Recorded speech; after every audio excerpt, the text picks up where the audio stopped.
प्रदेश के चिकित्सा शिक्षा मंत्री विश्वास सारंग ने कांग्रेसियों को आड़े हाथों लिया और कांग्रेसियों पर जमकर हमला बोला। सारंग ने कहा कि कांग्रेस की जब 15 महीने की सरकार थी तो कांग्रेस के नेता हवाई जहाज में घूमते थे, आज साइकिल पर घूमकर नौटंकी कर रहे हैं। सही मायने में उस समय जमीन पर रहते तो शायद मध्य प्रदेश की स्थिति इतनी खराब नहीं होती। अपने आराम के लिए उस समय बड़े बड़े हवाई जहाज खरीद लिए, मुख्यमंत्री आवास में करोड़ों का खर्च किया, उसी के कारण पेट्रोल और डीजल पर टैक्स बढ़ाया।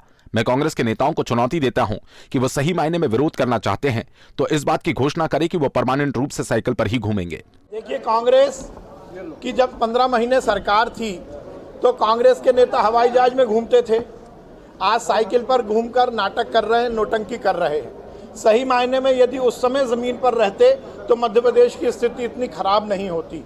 उस समय तो जेट खरीद लिया अपने ऐशो आराम के लिए, बड़े बड़े हवाई जहाज खरीद लिए, मुख्यमंत्री निवास में करोड़ों के खर्चे करा दिए, मंत्रियों के निवास में कांग्रेस के करोड़ों रुपए खर्च हो गए और जो आईफा अवार्ड आयोजित किया, फिजूल खर्ची की, उसी के कारण उन्होंने वेट पेट्रोल और डीजल पर बढ़ाया। मैं कांग्रेस के नेताओं को चुनौती देना चाहता हूं, वो सही मायने में यदि विरोध प्रदर्शन करना चाहते हैं तो आज इस बात की घोषणा करें कि वो परमानेंट रूप से साइकिल पर घूमेंगे। कमलनाथ जी 20 फीट से ज़्यादा साइकिल नहीं चला सकते।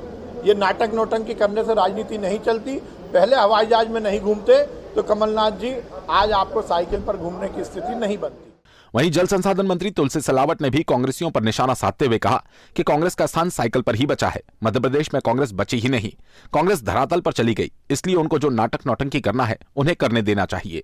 इसी कड़ी में परिवहन मंत्री गोविंद सिंह राजपूत ने भी कांग्रेसियों पर अपनी प्रतिक्रिया दी और कहा कि कांग्रेस अब साइकिल के बाद पैदल ही आने वाली है, क्योंकि उनके जो कार्य है वो जनता ने बता दिया, इसलिए उन्हें साइकिल के अलावा कुछ नहीं दिख रहा।